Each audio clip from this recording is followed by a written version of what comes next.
Hello, we have got a unheard of writer today with us. No comic person will ever know. He's a spring chicken. Yeah.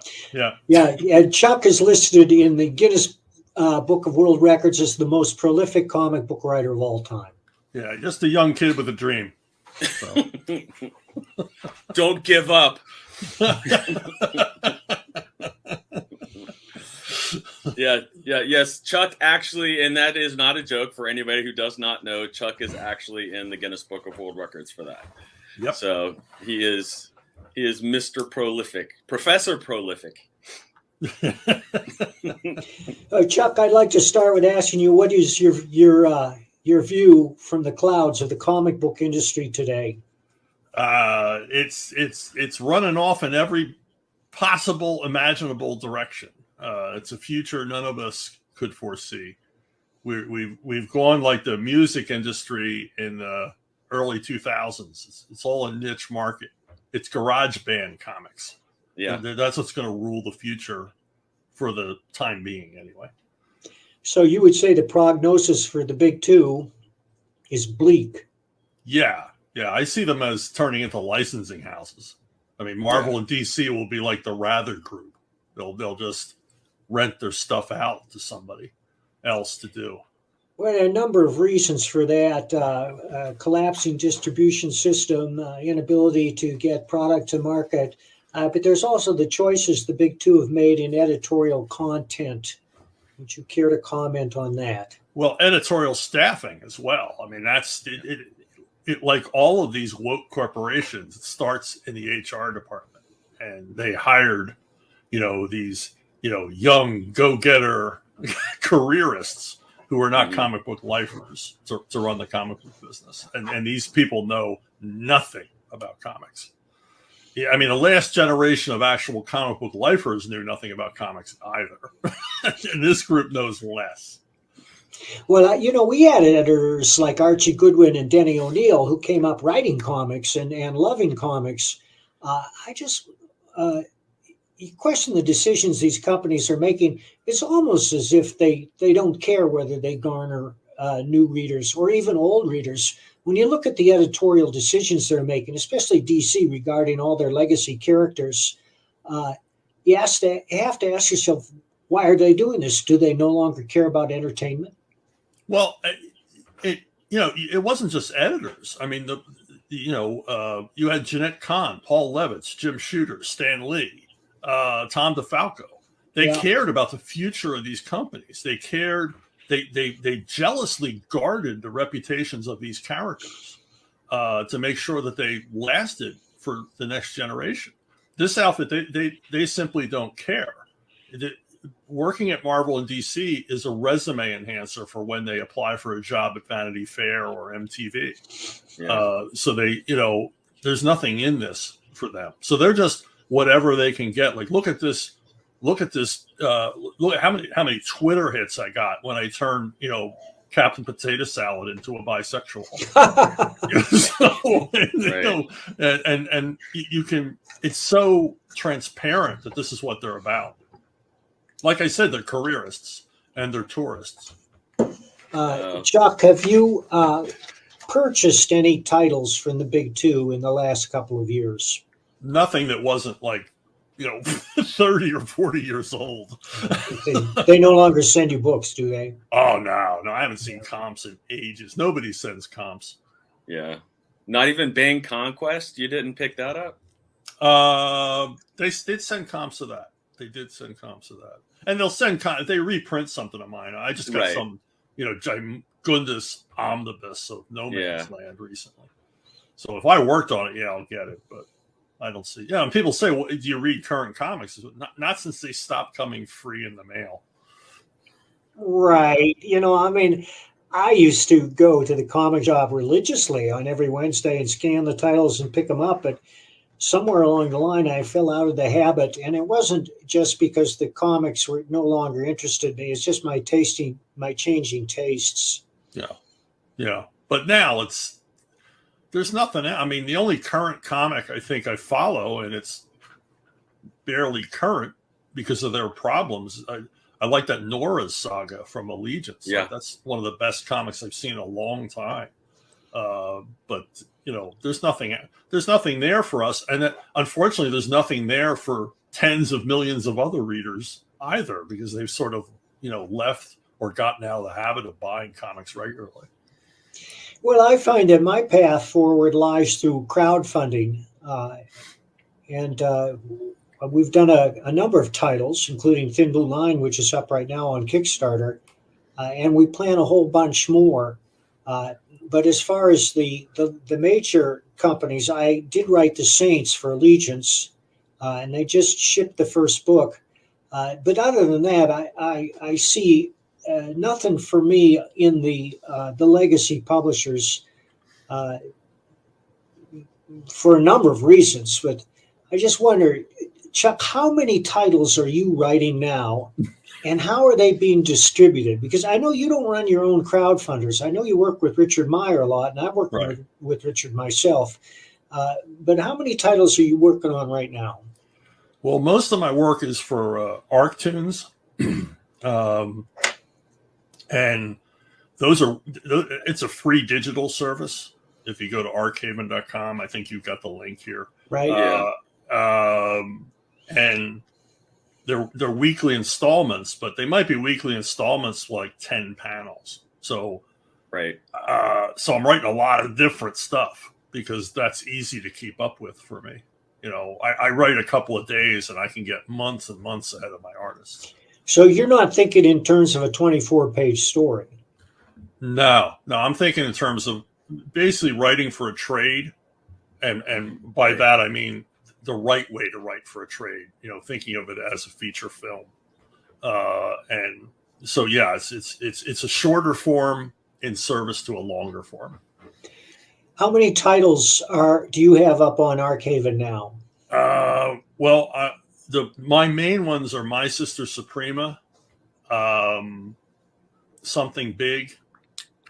I also have Avalon, Alt Hero Q, and then I'm co-writing with Vox Day. I'm co-writing Silencioso,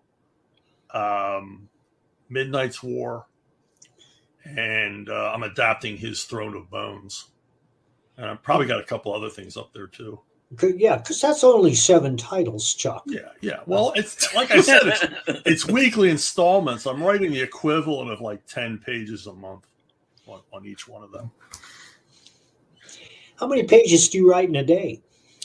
I used to think 8 was my minimum. Now it's 5 pages is my minimum, and if I write beyond that, and I only went down to 5 because so much of this job now is doing social media and doing things like this and all. It takes up more time. I didn't used to have to do my own marketing, but now I do. Yeah. So 5 pages a day. If I write more than that, hooray for me. But 5 pages a day and I can keep up. Well, one thing that disturbs me is that you're turning out novels with frightening regularity, Chuck. And I don't like that because I've been falling behind. But you're about to launch a new Levon novel, right? Or is it out already? No, it's not out yet. It's not. And that's the second of a 2-parter, because I read the previous one, which was about child molesters. Right. Well, it wasn't. You make it sound like I wrote a novel about child molesters. Okay, great. I wrote a novel about a guy who kills child molesters. All right, let's clarify that. And once again, it made me ill to read your prose, Chuck, because it was so well done and hard hitting, and I couldn't put it down until I finished it. And I resent that very much, Chuck, because I need my rest. Hey, look, I've been spending my whole career trying to keep up with you. You set that bar with Nexus, and I've been trying to keep up with that all this time. So Monsieur is too kind. Dark Horse, they wanted more Nexus, but they priced it out and they can't make any money at it. So we're going the crowdfunding route with Nexus. And I think it's going to shoot through the roof because, as you know, we are preaching to a completely different audience. Exactly. We're preaching to those who were left behind by the woke comic media as it is now, the big corporate comics. Well, the world needs more Nexus. Yeah, I was going to say, too, one of the things that a lot of people kind of don't necessarily know that has been interesting is some of the people have been posting on Mike's thing about Nexus are people that like lived in Russia and the Ukraine and stuff like that. That Nexus kind of touches on some of the communism and things like that, and they're like, but they never got to see it before, you know, back when it was originally out. So they're like, a lot of them are kind of freaking out, and they're like, oh man, this is awesome. We would have ate this up, like if we could have, you know, got our hands on it and everything. And so there's kind of cool stuff like that's neat. To be that's the silver lining of what's happening now is with crowdfunding and with digital comics like Arctoons, we have a global reach we never had before. I mean, we have a global reach. I mean, Arctoons has a potential global reach greater than DC and Marvel. Right. Oh, yeah. So, well, you just passed 4 million. Was it views or viewers? 4 million views. Yeah. So, and you know, we just got started in April, and you know, it's hard getting out of your own neighborhood and promoting. I mean, they don't make it easy to promote this stuff and reach people. I mean, I have people that I've known for years that I'm Facebook friends with, constant communication with, and like, oh, hey, you're doing these digital comics. I said, yeah, I've been doing them for like, you know, 8 months. And you're just hearing about it now. It's so hard to break through. They just, you know, they take you from a fire hose to a drinking straw. Well, you're not doing that for free. Is it worth your while? Yeah, because I'm talking to Hollywood producers and gaming people and stuff like that. It's spinning the wheel. I mean, My Sister Supreme I've had in my head for 15 years. I could never interest anybody in it. And it's like our biggest hit on Arctoons. It's gaining readers, you know, exponentially. And I knew it would. What? Would you call that manga? Yeah, it's manga influenced in the way that the story's told. You know, and obviously Anthony is leaning toward a manga-esque style. He uses a lot of manga tropes and gimmicks in the art and stuff. But, you know, it's more manga at the heart of it, that it's universally appealing and the not you know, decompressed way it's told, but in the more deliberate pacing than comic books allow. Right. Is there any plan to turn these digital book comics into hard copies? Yeah, well, you know, Vox right now is all digital. He's you know, holding off on the print aspect of it. He's got all the deals in place for distribution and everything. It's just right now it's just getting the material out there and getting attention. Because like I said, it's a global thing. Once you go to print, it's one language at a time. And now you're slow walking again. You know, we're a NASCAR now. We're just making the laps, you know, as fast as we can. I see you have a couple of Westerns out that you've published under your own imprint. Actually, they're through Vox too, Castalia House. I originally wrote them to go through Wolfpack, and Wolfpack said they were too violent. Wow. So I offered them to. I was complaining to Vox about it. He says, "Well, I'll publish them." And so yeah, they're coming out through him. So we'll you know, it's my first prose work through Castalia. Does he have a United States distributorship? Oh yeah, he's got all that locked up. For all of the haters of Vox, do you want to say anything about like what it's like working with him or whatever, or why you choose to? Well, I choose to because, you know, he reached out to me. You know, for all the haters who go, you shouldn't work with people like Vox and you shouldn't work for people like Richard Meyer. And I says, well, find me a commie that you approve of who will pay me to write comics and I'll do it. Yeah. You know, it's like it's like, oh, you should go work at Home Depot and not do comics at all, you know. Yeah. And then they go, well, Vox said this and Vox said that. And he's like, well, first of all, half of what you told me Vox said he never said. Yeah. And the rest, it's outrageous, but Vox is outrageous. He has some outrageous opinions, but they're just opinions. And a lot of times he's simply reporting facts that he's dug up. You know, he has a different worldview than I do, but the guy's not a hateful guy. You know, he's the nicest guy in the world. I mean, he's let me out of contracts, and we had contracts.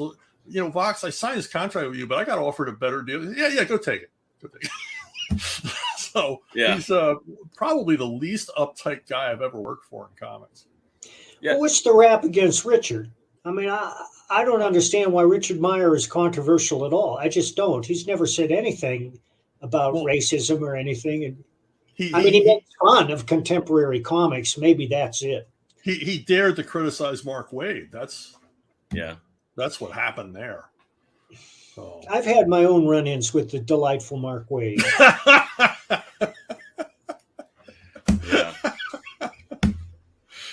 Oh, yeah.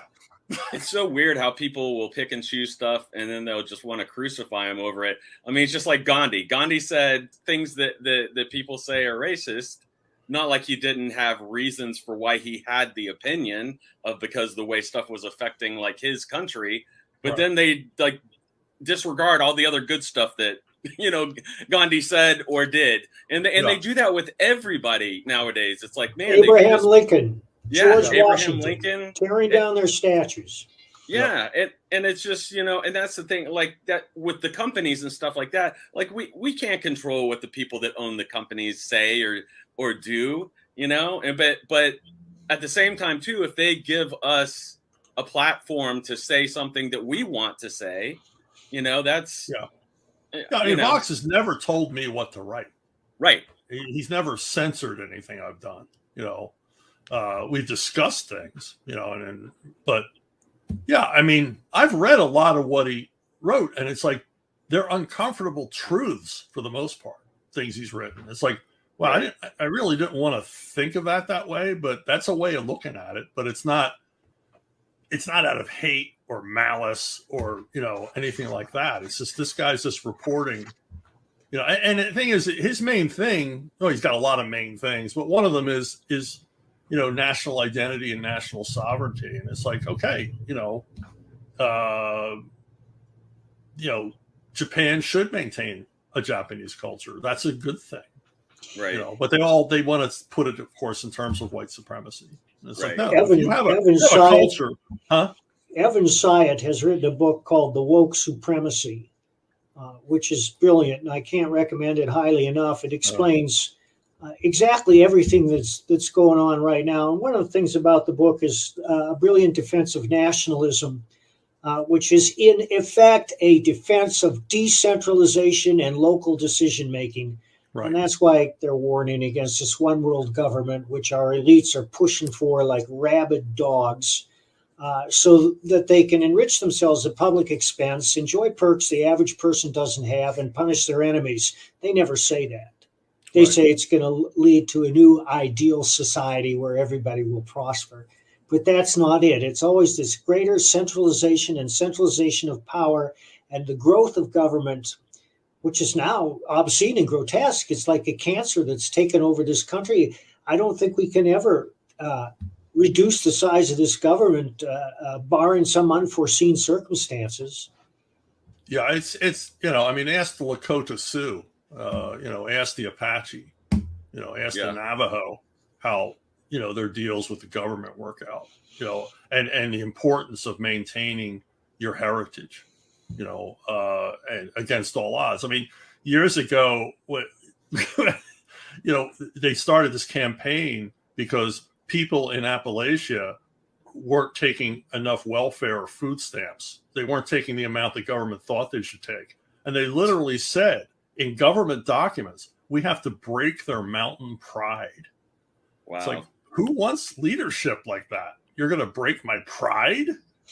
You're going to take away who I am in order to, come feed at the trough. I mean, it's a horrible. And how are they going to shrink it? I don't know. I mean, there's got to be some pushback. I mean, the last time a government agency shut down was when the public pushed back against the New Deal. And they shut down the National Recovery Administration and the Works Project Administration and the CCC because the people of this country saw it as fascist and they didn't want it. And that's my greatest hope is all this crap they're pushing on us. And it's obvious it's not sticking. Nobody's buying this. I know. Nobody wants this. But it's like, how far are they going to push this? What's the next disaster? what's the next time we have to stay home because of global warming? Or our business gets shut down over global warming, or we have to wear masks for global warming. I find these issues sometimes an overwhelming temptation to write about them, but I have to be careful where I do, because I'm not a polemicist. And my first goal, as always, is to entertain. But there are ways to do it. And I think we've both done that. Yeah. Right now, the Punisher is in the news because they're in the process of neutering him again. And I think this latest move is asinine, to have him head up some secret society, because the Punisher functions best when he's a lone wolf in the real world, not fighting with aliens or superheroes. Yeah, I mean, when you wrote him, you sort of showed me the way on that character. I mean, I love the character, and I liked writing, but I was so often disappointed with the way he was written. And then you got him, and you wrote that story that I've recounted a million times about where the Punisher goes to all of his, support crew, and none of them can help him with a particular thing. And he keeps telling them, what good are you? What use are you to me? And I'm like, whoa, that's who this guy is. These people aren't his friends. Yeah. He's using them because, and he doesn't, in the end, he doesn't need them. They just make things a little easier. The problem is, and I know, Mike, you'll agree with me, that most of these editors, most of these writers, they do not understand this character at all. They have no understanding. No, and I don't think they understand comics either. In general, yeah. but I mean, making Frank the leader of a bunch of ninjas and have him carrying samurai swords and stuff. I mean, God, it's so stupid. I know. And again, we have to go back to the fact that these editors and the writers that they're hiring can't really do their jobs. I mean, they've lost sight of the fact that people buy comics to be entertained. Yeah. They want to read that story and think, wow, that's a great story. That was exciting. I'd like to see what happens next, which is the essential question in all fiction. What happens next? And you have to care about the protagonist to turn the page. And I think that what they're doing now is and tell me if you agree with this, but they seem to be hiring people with a political agenda to push wokeness. And it's just baffling to me, because the public has spoken again and again that they don't want it. Well, and they're ignoring the dwindling circulation figures. They want woke characters, but when they do a woke character, they're so unappealing. I mean, comic book superheroes, and I'll throw even the Punisher in there. These are wish fulfillment characters. These are characters you're like, wow, if only I was the Hulk. Only if I could be Superman right now, what I would do. And you put yourself in their place. Well, who wants a wish fulfillment character who's a big whiny crybaby who wets his pants? Nobody wants to. It's like they don't understand what this genre is, and they want to make it into something of their own, and they want to tear these heroes down.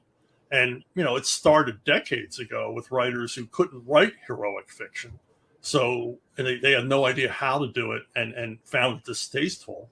And they sort of altered the whole media, the whole genre for themselves to suit their talents or their worldview. And we're just seeing the end result of that. Now it's like, I hate fur, so I'm going to have a hero who hates fur. Now you did it with Badger, and it was fun and entertaining, and you could agree with the Badger or not agree. You never told us what to think about it. And that was fun. It's like, once upon a time they made a black woman head of the X-Men, and I'm reading the comic going, hey, I like this character. This is cool. This seems like a natural progression. Was it Storm? Storm? Yeah. A Storm. And now today it would be a black woman is leader of the X-Men. If you don't like it, you're a racist. Yeah. And she's a cardboard cutout character with no personality, but you have to love her. It's like, no. We've all seen those pages from modern comics that consists of huge blocks of text, like apartments in the Soviet Union, or the Hong Kong high rises with these bleak concrete structures that appear on the page, and and the huge blocks of text are usually a gauntlet thrown down to say, this is how I roll. If you don't like it, clear out. And right. And that's ignoring so many rules about comics. The first rule is to entertain. The second is show, don't tell. And I'm surprised. And, they hire people who have visual experience, like John Ridley. His latest Superman is getting a lot of flack. And you know why. You've seen those stories, haven't you? Yeah. And it's just bewildering to me that a guy who makes movies for a living doesn't understand show, don't tell. Well, I don't think they understand the comic medium. I mean, I don't understand how you write screenplays. I mean, I understand how movies work, but when I go to write a screenplay, I'm like a room full of chimpanzees trying to do Hamlet. It's a medium that makes no sense to me. The screenplay medium, the film medium, I mean, if I could get down on a screenplay, the brilliant dialogue I think of when I'm in the shower. Right. But I never can. By the time I get down to write, it's like, this sounds stupid. If this came out of an actor's mouth, it would sound moronic. Whereas in a comic book, it's fine. Because I'm a comic book writer. I mean, what can I do? I can't get away from that. But it's hard to go to the other way too. What? Do you carry a pad and pen with you at all times? No, I should, but I don't. It's a habit. Not in the shower, Mike. Gosh. No, I don't. You can take your electronic pad into the shower.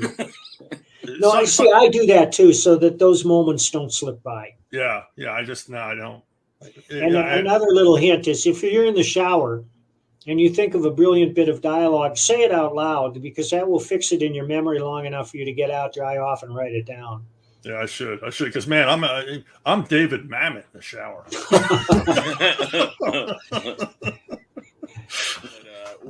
One thing I would love to see you guys do, if you guys ever had the time, would be to co-write something where it's like one character and you try to put the other writer in a box he can't get out of.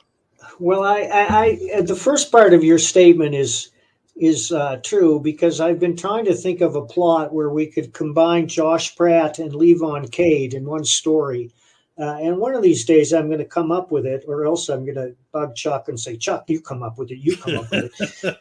and then we'll do it, because I would love to do that. Yeah, maybe we need to start with the old comics tradition of like a soft crossover scene in one of the novels, and then move on from there. Like they get intro, like Human Torch meeting the fake Captain America. Well, I'm glad you just said that, because I'm about to begin another biker novel, and I think that's a little flavor I can throw in there. I'll check with you, of course. Yeah, because I mean, I have Levon every once in a while make sort of obscure references to characters from my Bad Time series. So it's like for people reading both, it's an Easter egg. So yeah, something like that. What was your first novel that you did?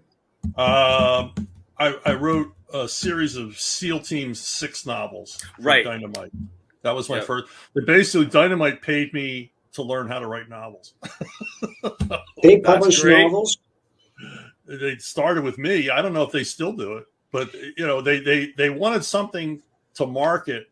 The day after Bin Laden was shot, I hear from Nikki, could you write a SEAL Team 6 now? Because they couldn't get a comic to market in time for Christmas. But they could get a novel to market in time for Christmas. Is Dynamite still open to your writing? No, I don't. I didn't really like the deals I got there as far as royalties and stuff. Because those books sold great, but I could never pin them down on numbers. I wasn't recompensed the way I thought I should be. I thought, well, I'm going to just start doing this on my own. And I got in at the tail end of the ebook gold rush. When they hired me, I had 30 days to write the novel. Wow. And I'd never written one. And so one of their editors called and said, well, you send us an outline. And I said, you can have an outline or you can have a novel, but you can't have both. I said, I'm already writing. Yeah. I have no idea where it's going. I don't have time to stop and write an outline. I got 30 days to write a novel. Did they give you an advance? Yeah. But the thing is that one of the this is tales out of school, but one of the secretaries at the company really loved the books, and she loved my writing, and she sort of accidentally sent me the sales figures, and I'm like, wow. Holy crap, these things! I'm holding this company up. I'm the most profitable thing they have, and then it's like, give me a little bit more money. It's like, it's comics. So there's no money. We're barely keeping the doors open. Yeah, if you can sell them, it's like the profit margin on novels is a lot better than comics. Oh yeah, they don't cost anything to produce. It's just sweat equity.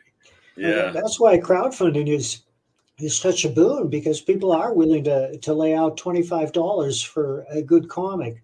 But it's got to be good. And I know a lot of people have been disappointed by crowdfunding in the past because the product doesn't ship for 2 years, and some people never fulfill their projects, right. and rather than refund the money, they just kind of disappear off social media.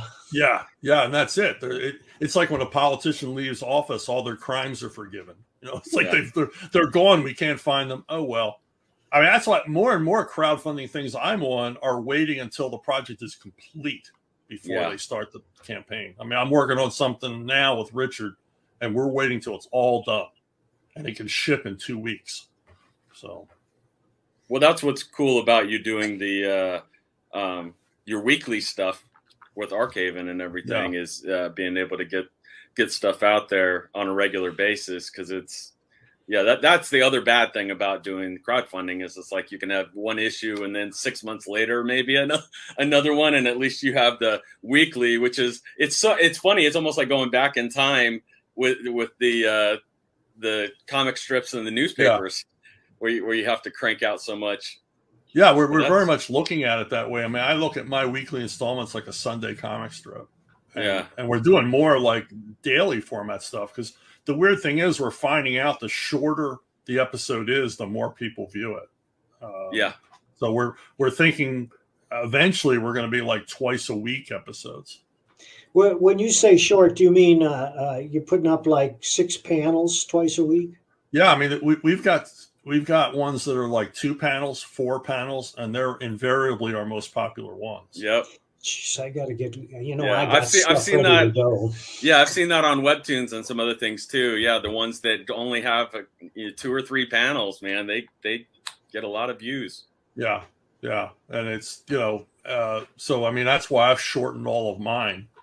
It's frustrating to me, and then people will say, well, I love the series, but the episodes are so short. And I'm like, well, the public has spoken. Yeah. Let a bunch of episodes bank then, and don't read it for a month. Well, so if I go to Archhaven now and I go to one of your titles, I can begin at the beginning, right? And so if I wait long enough, I'll be looking at 50 or 100 pages. Oh, yeah, absolutely. I mean, right now you can read the equivalent of like an issue and a half of My Sister Suprema if it was a regular comic book. Yeah. But, when people say they're too short, well, that's a good thing from my right.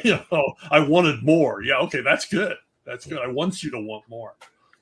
Yeah. And it's probably has a lot to do with the medium, because let's face it, the online readers have a short attention spans. One thing that the web has done is it's shortened everybody's attention span. Yeah. And the thing is, you get an email, there's a new episode. Oh, go do the episode. Now you might be in line at the bank, Right. That's what I was going to say. It's also the time when people are reading. Right. Yeah, because some people will be, whatever, when they're leaving the gym or whatever it is, and they'll just jump on for a couple seconds and read the new episode or whatever, and that's Netflix. Yeah. Did you watch Don't Look Up? I haven't watched it yet. It's on my list. Jeff, did you see it? I did not. I've heard about it. Well, I recommend it. I thought it was very funny. Well, you've never been wrong. It wanted to be all things to all people, but it was enough right things to me that I laughed. I laughed out loud, and without giving anything really away about the movie, there's one throwaway scene where the camera's panning around the Oval Office, and it goes right by this photograph of the president, played by Meryl Streep, posing with Steven Seagal, and there's no explanation there. But I mean, when I saw that, I bust out laughing. Yeah, I'm definitely going to check that one out. Looks like it could be funny for people with different points of view and things, just because of the absurdity of. Yeah, it's a scattershot satire, but because it is a scattershot, they hit a bunch of targets. Oh yeah, yeah. Yeah, I'm fine with it as long as they're mocking everybody. They were. I mean, people say, well, this was all written by liberals too. I don't see it. I mean, there's a character in there that seems to be a stand-in for Fauci. A lot of people say, well, he's actually a stand-in for Bill Gates, whatever. But he's a really creepy character, and as such, he's pretty funny. Yeah, well, after the fact, they say a lot of stuff. I mean, Right. Yeah. I watched that Squid Game, and the creator of it, when it's all said and done with, and they've made all their money, he goes, "Oh, I based the bad guy on Trump." Yeah. You based the bad guy, who's like a doddering, often incoherent, really old guy, on Trump. Mm-hmm. Yeah, you're just trying to sweep up the last few people who haven't watched it. A young woman who smuggled that into Korea has been sentenced to death. Wow. In that, I don't know how many people know, but Chuck has also written a lot of Simpsons comics, which and they're kind of the same thing too. Like they're an equal opportunity offender, or whatever you want to call it, where they'll pick and they'll poke at anything, and it's written by conservatives and liberals and all kinds of people, but.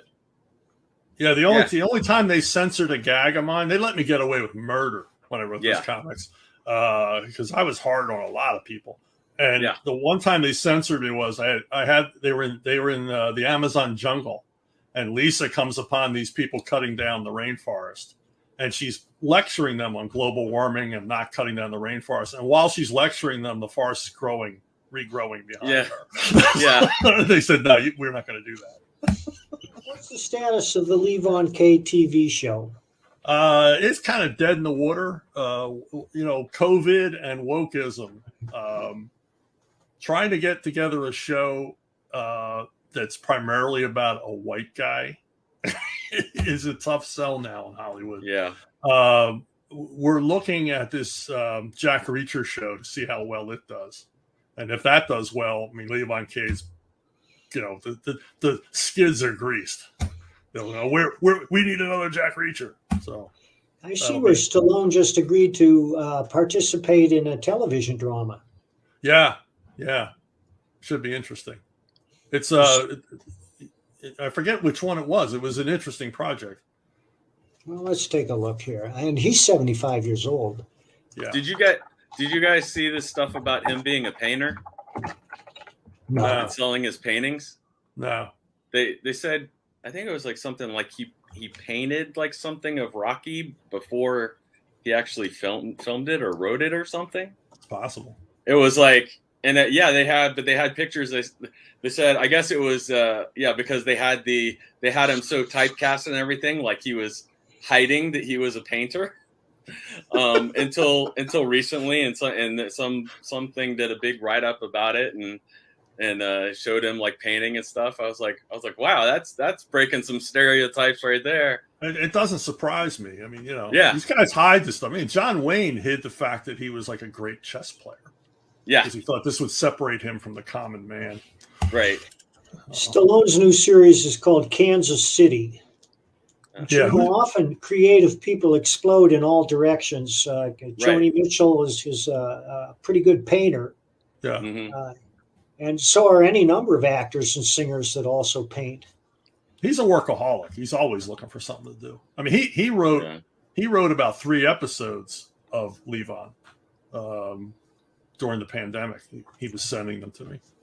Were they adaptations of the novels? They were faithful adaptations. I just made a few suggestions. That, Florida stuff that he didn't know. Of course, he's a Florida native now. He's living here, but he didn't know this stuff because he didn't spend time out in the Florida wilderness. Who would play Levon? Lucas Black was my prime pick. I don't like playing the casting game, but Lucas Black, he's from Alabama.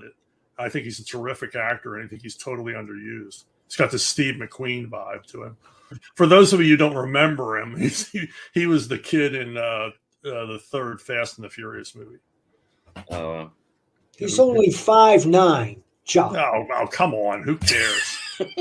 Well, he could wear lifts. I mean, Schwarzenegger's only 6 foot. I met him. I was taller than him. I'm like, but he looks like, he's 7 feet tall. Well, Stallone's only like 4'6", right? Yeah. Stallone, the height doesn't matter. He's of average height, but it doesn't matter. That guy fills a room. Like that. Like, how do you split up or like schedule your time when you're working on stuff? Like, do you like have days where you only focus on novel writing, and then other days where you only focus on comics, or does it depend on your deadlines and stuff? If it's novels, the whole week is the novel. And if I can carve out a whole month for a novel, that's the best. With the comics, it's like the colorist is sending me the stuff from Arctoons. Yeah. So I know how far ahead I am. I'm like, okay, this guy's catching up. I'll spend a few days to pull ahead of him. I mean, recently on Silenzioso, they snuck up on me. They weren't sending me the pages. And it's like, hey, he hasn't had anything to do. And like, to me, that's like red alert. That's like DEFCON 4. It's like, oh my God, an artist is waiting for me. I cannot have this. And so if it's Sunday afternoon, I'll sit down and at least give them something to get started on. So it's just a matter of staying ahead. And with Arctoons, it's been pretty easy for me, because I know where I'm going, Yet you still seem to have time to watch at least one movie a day. I try.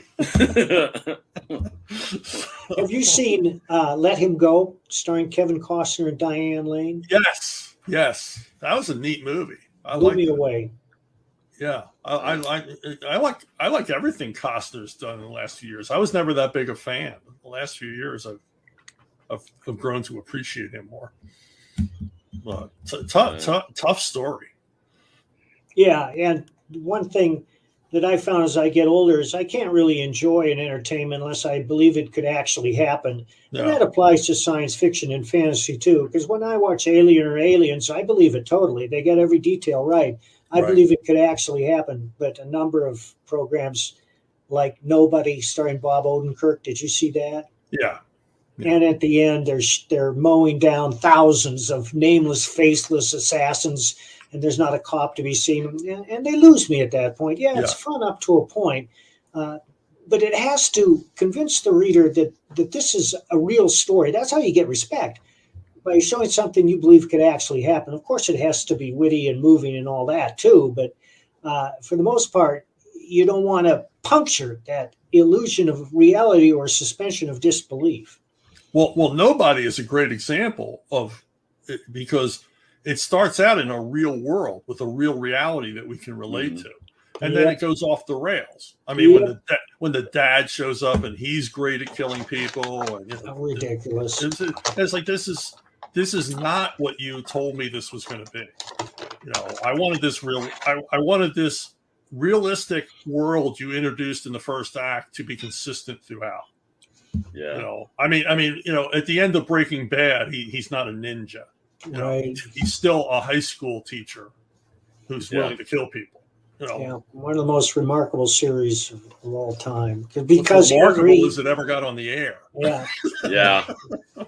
And that reminds me of another one, Narcos on Netflix, which I've watched every episode, and it's just fascinating because not only does it convince you it's real, it's all based on reality. I mean, they follow that pretty faithfully.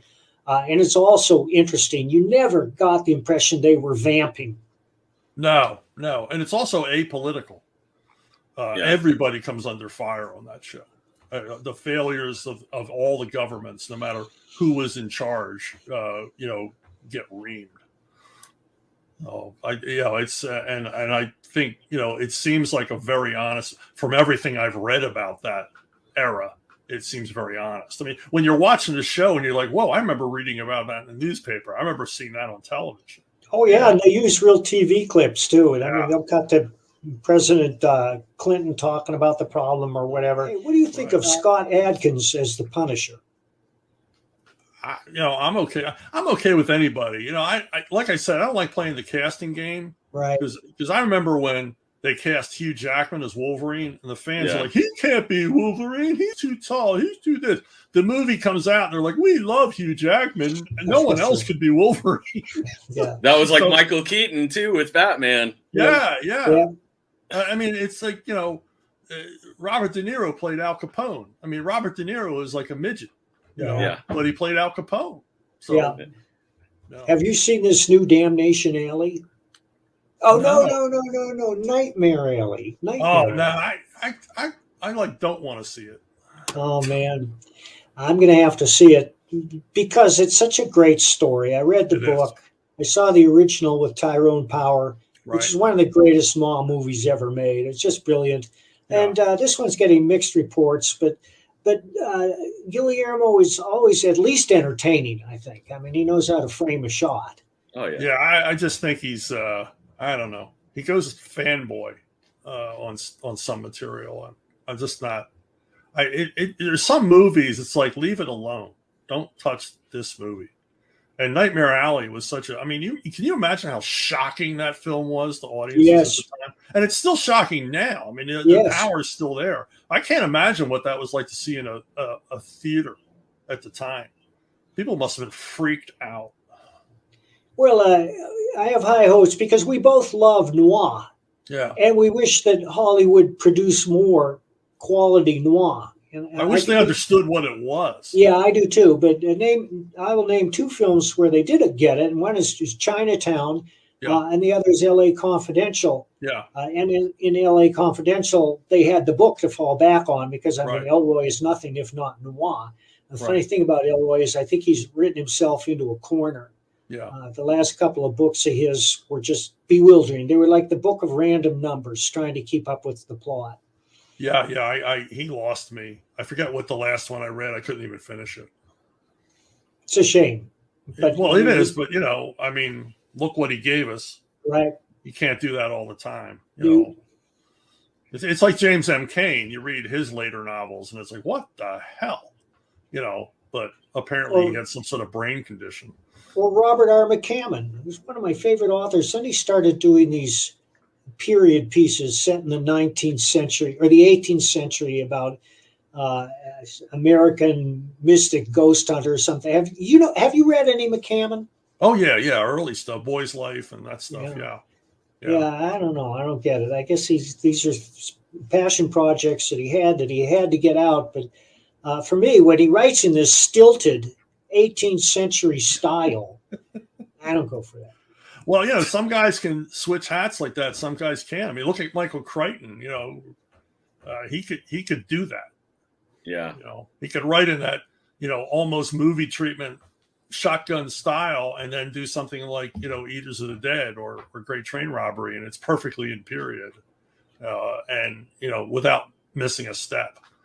Right. But some people can't do it. I mean, we all fear as writers that we're going to go up our own butthole with something. It's like, I find this interesting, but nobody else does. It's like that chapter of Moby Dick that everybody skips, Or that chapter in Atlas Shrugged where John Galt is giving his speech. Yeah. It's 100 pages long. The speech is 100 pages long. What? I like what she has to say, but I don't like the way that she says it. Yeah. So that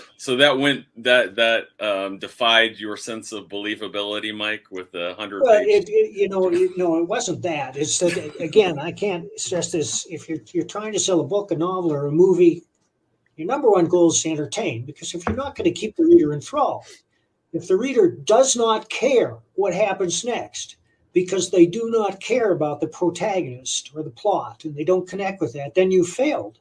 I had a great writing teacher. His name was Jerry McNeely, and he was head writer for Marcus Welby, MD. And he said, you make them laugh a little bit, you make them cry a little bit, you scare the hell out of them, and that's entertainment.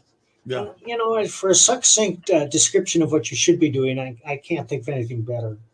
Yeah, somebody, I frequently get asked, how do you get characters established and up so quickly and in action? And I said, it comes from my intense fear of boring people. Yeah, that's good. So I don't, it's seriously, I'm thinking, okay, I've described too much about this character. It's time for something to happen. So let's take out some of this description and get this guy, punching and kicking his way into your heart.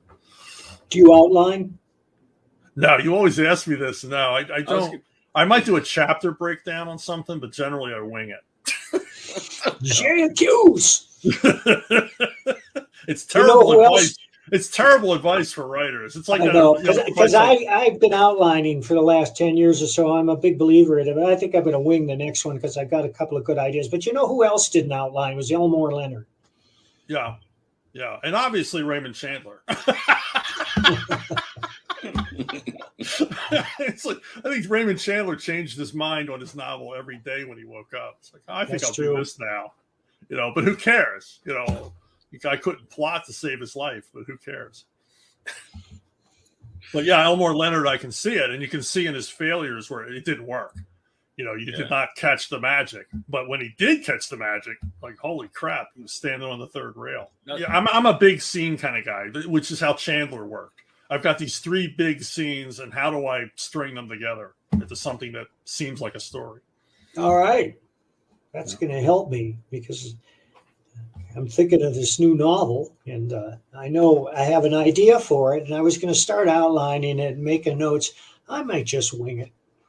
Yeah, my next Levon novel, I've got this one scene with this one reveal, and it's so cool. The whole novel's can be based around that one scene because the reveal is like, holy shit, and I just want to write a novel so that I can use that scene. Good idea. Yeah. Yeah. But where are you going to stick the 100-page speech in? There is no 100-page speech there, nor should there be. I don't think Levon's ever said 100 words in a row. I was wondering how you were doing that with the archive and stuff. If you were plotting or just kind of going along. Yeah, the archive and stuff. Silenzioso, which is a novel about a school for assassins set in a fantasy world version of Renaissance Europe. Yeah, that is totally seat of my pants. Yeah, I'm taking the Harry Potter approach to it and just winging it. I don't know where the hell that story's going, which I probably shouldn't admit to readers, but I don't. But something like My Sister Suprema, I know every step of the way. I know I could write that for the next 10 years. I know exactly where I'm going. Well, and that's what good writers do. Like they know the story, they know the style and tone. So then so you can switch like that. Yeah. And follow however you feel like it needs to go.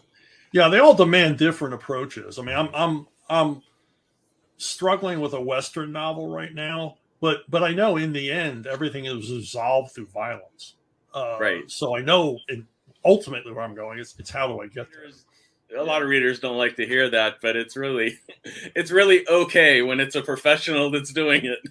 Well, it's like I remember one time we killed a character in the Batman franchise, and readers are upset. And I was on a message board, and I said, "Well, her story was over. We didn't need her anymore." And it was like I told them there's no Santa Claus. It's like, but that's how we have to think. I mean, we could have dragged this character through the franchise another 5 years, but she would have been uninteresting. She was spent as a character. Book coming out. Yeah, Levon's Prey. And you have your own YouTube channel, right? Where people can see your it's just stuff? Chuck Dixon. You just go there, and there's a weekly Ask Chuck Dixon episode. There's a new one up today. Yeah.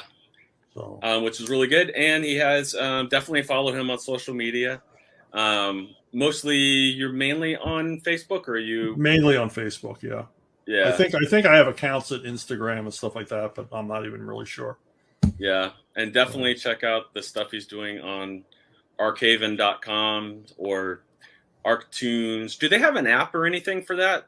They're working on the phone app, but you can read it on your phone. If you have an internet connection, it works the same way. But yeah, they're working on an app. But you can read it on any device, and the resolution is so good. Yeah. It's much better than other digital comics. You can read it on your big screen in your living room. It's crystal clear. Wow. There's something cool about it, being able to go panel by panel without seeing what's coming on the next page. Yeah, every panel's a page turn panel now. Yeah. Which is cool. I mean, I like, especially for when there's a gunshot or a big explosion or something, it really hits pretty good. Well, I remember when we first started discussing this, and Vox was saying, well, every weekly episode has to end with a panel that makes you want to read the next episode. And I said, you're telling me this? I said, I've been 35 years writing every single page makes you want to turn to the next page. Right. That's the secret, Vox. Yep. And on that note, thank you, sir. Thank you. I enjoyed this. This was a good discussion. We'll be back. Yeah. Maybe.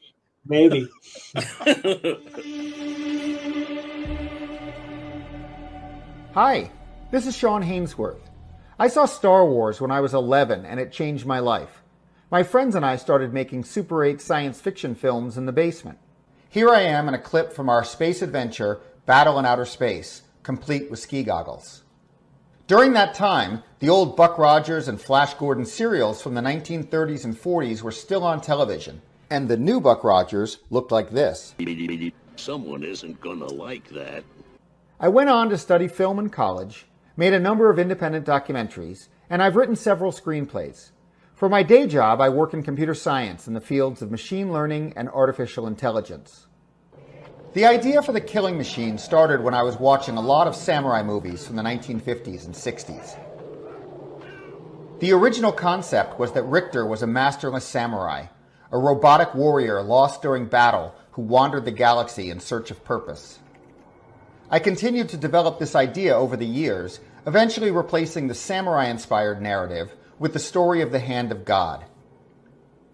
There are other references to my film background, particularly in the opening scene, which was inspired by the opening scene of Sergio Leone's Once Upon a Time in the West. I will be posting another video where I discuss Sergio Leone and this opening scene in more detail. I originally developed the idea as a partially completed novel, and then as a screenplay, which has placed in several screenplay competitions. However, seeing the story come to life under the inspired work of Michel Fortin has been a real pleasure, and I now believe that this story was always intended to be a comic book.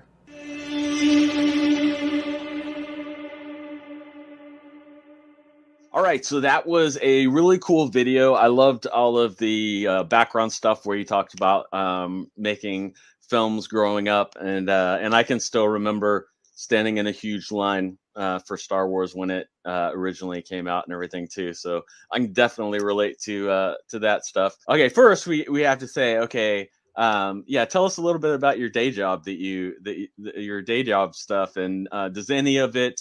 Are there any elements of it that inform this story? Yeah. So I do a lot of what I do is natural language processing. So how computers process language. And I think what's really interesting is there's been this explosion of artificial intelligence. Right. And it came out of a direction I don't think anyone anticipated. Back in the 90s, we were trying to teach computers by teaching them all of the rules for things. And I don't know if you remember the old Apple Newton that was supposed to be able to read your handwriting. And they were trying to teach it all these rules about it. You know, a J has a curve at the bottom and whatever. And it did not work at all, or it didn't work very well. And the big change in language processing and image recognition was not teaching the computer all these rules, but giving the computer a lot of examples and saying, this is a J, this is a J, this is a J, this is a J, this is not a J. You pass millions of those examples through a neural network, and the computer just learns. We don't have to teach it. It actually learns by just saying, I understand all of these things are J's and all of these things are I's. And you don't have to teach me what the difference is. I'm going to figure it out just by looking at a whole bunch of them. And that has just opened the door for both image recognition and language processing. Now the newest models, Google had a language model that was trained on 2 billion documents. And now Microsoft has a model that trained on 17 billion documents. So it's really just about throwing as much as you can at the computer, labeling it, telling the computer what it is, and the computer figures it out. And so I think that's really interesting. If you think about an autonomous robot, if you think about social interactions or how that robot communicates, it wouldn't necessarily be teaching the robot about what you say in this situation. It would simply be training the robot on all kinds of conversations and letting that neural network adapt on the fly. So I think, yeah, we're in a really interesting phase for artificial intelligence. And the technology is exploding, and we use it every day on our phones. You know, so it's pretty awesome. Yeah, I would say, yeah, kind of like what you're saying. They would be for their learning. It seems like they would be like the ultimate people watchers, where they're just like watching everybody do everything, and the way that the people are interacting, and the way that they're like every aspect of it, from the way that they're holding themselves to like whatever to and that they would just be taking all of that in. What's really cool is that as humans, our superpower is that we are pattern recognizers. That is what we do better than anything else. And teaching computers to do that is hard. Like any 3-year-old can identify their letters, even if they're handwritten or scrawled, or but a computer can't. It's really hard. That pattern recognition is very hard. And that's kind of, once again, something new in the sense of what we thought of our intellectual superpower was all this rationality. A lot of it comes down to pattern recognition. And so, yeah, being a super observer and then being able to recognize those patterns and react to those patterns appropriately, that's where a lot of it's at. I did think it was really interesting when you talk about the samurai aspect and then connecting that with the robots and stuff. Is that I know you said that was one of the original inspirations. Is that still kind of a part of the Killing Machine now? Yeah. So I think what's interesting is it's really a mix of this, kind of a thought-driven science fiction. What is the nature of life, right? And where did life in the universe come from? Right, these kind of large questions that we can never answer, but are fascinating to speculate on. And so this, the Hand of God story is about finding this artifact, which appears to be the source of the chemical compounds, the amino acids, other things that were responsible for life on the Earth. And I will get to the samurai question. Yeah, no, that's fine. That's fine. But one of the things that inspired me on that was this idea, this theory that maybe the chemical compounds of life were delivered to the Earth via an asteroid or via some object from outer space. So if you start thinking about where did life come from? Is it just random, these chemical compounds? Was it, one interpretation of the Hand of God is just like this galactic spore that, it landed in certain places, and if conditions were favorable, then life would form. But, there's also a part of us that thinks about things being divinely inspired, or there being some kind of intelligence behind it. So was this object planted here? Was it planted here by a divine power? Was it planted here by an alien race? Right. So there's a lot of those ideas going on. And then if you think about the robot, well, when robots can do all the things that we can do and act the way we do, what separates us from them? What is life? What is that spark of life? What is that soul, and where does it come from? So that's one aspect of it, is it's kind of thoughtful and introspective. But on the other hand, I wanted to make it action-packed. I wanted to make it fun. And the original idea for the story, was really, I watched a lot of samurai movies, and I can highly recommend just doing the deep dive on samurai movies from the 50s and 60s, because there's so many of them.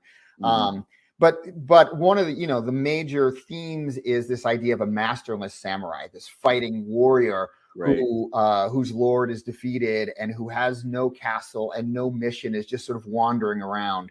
The classic film being Kurosawa's Yojimbo. And so that was, and actually, just brief digression, what I love about Yojimbo is that the main character, the Toshiro Mifune character, is completely amoral at the beginning. And I don't mean immoral, I mean amoral. He has no morality. And he simply acts from his own self-interest. And the progression of that character during the film is that he moves from being an amoral character to being, sort of a moral character, a rootless samurai who finds a purpose. And so the original idea for Richter was that he was this robotic warrior that was, detached from his, whose army was defeated. He was detached, and was simply left homeless, wandering the universe like a masterless samurai, looking for purpose. So yeah, there's still a lot of that in the narrative. That was before I sort of decided to marry that with the hand of God idea. But there's a lot of samurai movie inspiration in there, and this idea of a warrior who no longer necessarily needs to take orders and has to find their own path and their own, make their own moral decisions. And that's where we're going with Richter. I mean, anybody that knows sci-fi, I mean, the best sci-fi are the ones that, even if they don't clearly upfront like ask the big question, but they some way or another they're actually wrestling with some big idea or some big thing. I mean, that's one of the things that makes science fiction great. So I mean, like I really enjoy stuff like that, especially, and I know a lot of science fiction fans that do. Yeah, I think that's what's special about sci-fi. I mean, a lot of these genres allow us to, just throw open the doors of creativity and imagine, monsters or fantasy worlds.